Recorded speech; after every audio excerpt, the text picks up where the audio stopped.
Hello，大家好，我是 Dave Liu，欢迎来到我的频道。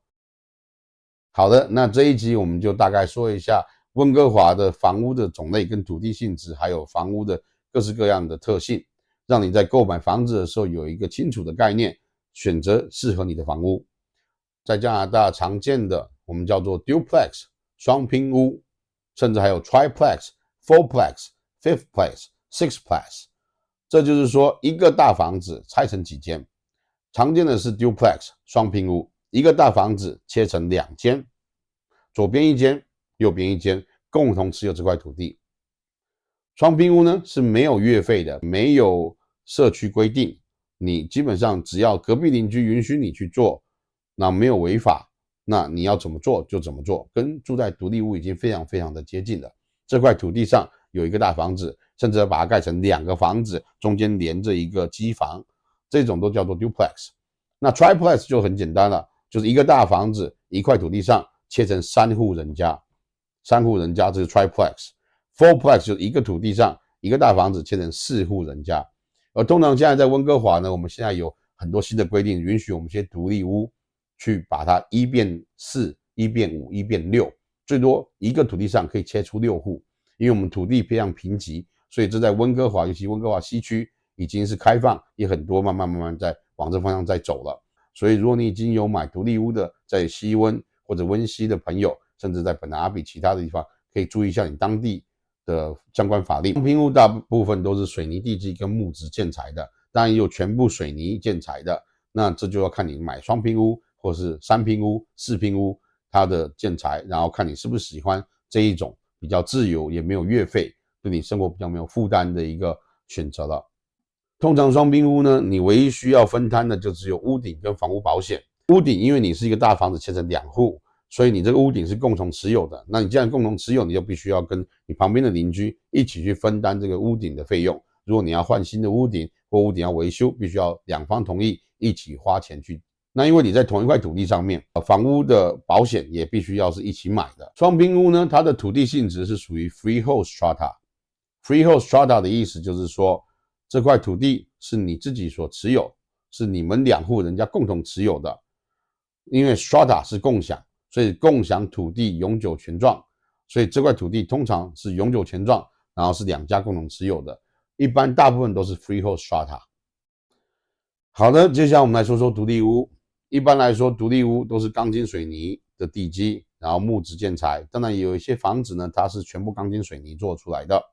独立屋呢，是一块土地上有一个家庭所持有，这个建筑物是属于这个家庭所持有，所以土地性质叫做 freehold。freehold 就是永久土地权。single house 独立屋的好处就是说，你没有月费，你也没有任何规定，你只要不犯法，你要怎么做都可以，有相当的自主权。值得注意的是说，列治文的独立屋是没有地下室的。我们在温哥华大部分的独立屋是有地下室1楼、2楼，那这种房子是比较多见的。因为列治文它的地势比较低洼，它的水平面比较高，所以在列治文房子是没有地下室的。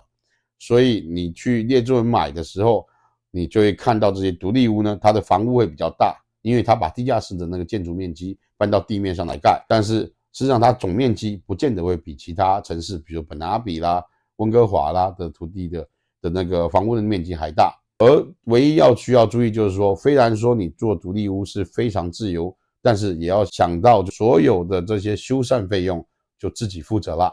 你的窗户有毁损，或者是你的屋顶漏水了，或者你的排水管道堵塞了，这都是自己要去维修的，因为是你自己的土地、自己的房子，所以你就必须要自己去处理了。接下来我们来说说如何选择适合你的房屋。一般房屋我们分为几种类型，你在挑选的时候是哪些目的性？譬如说学区房、投资房、自住房。如果有些是带着孩子来读书的，那你就要找学区房。传统学区房是在西温跟温西这个地方，因为有丘吉尔中学啦、McGee 啦这些名校，像 St. George 都在西温跟温西这个地方，所以传统来说学区房是在这边。但是如果说你有其他的考量，比如北温有一些学校相当不错啦，本拿比有学校相当不错啦，其他城市有一些学校相当不错，那你可以根据你的需求去买这些房子，要靠近学校。因为我们这边是有学区制的，你要在这个学区之内，你就可以居住的话，你就可以上这个学校，或者是你如果在这学区之外的话，你要申请这个 Crossman， 你要跨区去阅读。再来投资房的话，我们就要选择是潜力好的、租金高的、位置不错的，那就要看城市规划了。每一个城市都有一个大型的商场，比如说本拿比有 Metro Town， 然后在温西有 Oak Ridge 这些大型商场。那大型商场就会经过这个天车站，天车站是我们这边的一个便捷的交通工具。天车站两边呢，通常就是公寓，就是比较多人住的一块土地上，比较多人住的大楼啦，或者是高层中高层的建筑物。接下来才是townhouse， 就是密度比较没有那么高的这个 townhouse。最远的那边是那个 single house， 因为 single house 它的密度最低，那你就必须可能要开车啦，这比较方便等等。所以你要在投资房的时候，你要买的时候，你要看它的潜力。比如说像我刚才说的嘛，温西已经开放你把一个独立屋变成拆掉之后变成1对4、1对6，把一户变成4户或一户变成6户，那这就是对你有一个相当的潜力在投资的时候。如果说你是要买这个投资公寓的话，那你就要看租金好不好，是不是靠近天车站，是不是生活机能方便，靠近商场、餐厅之类等等的。所以这些在选择的时候也是必须要考量进去的。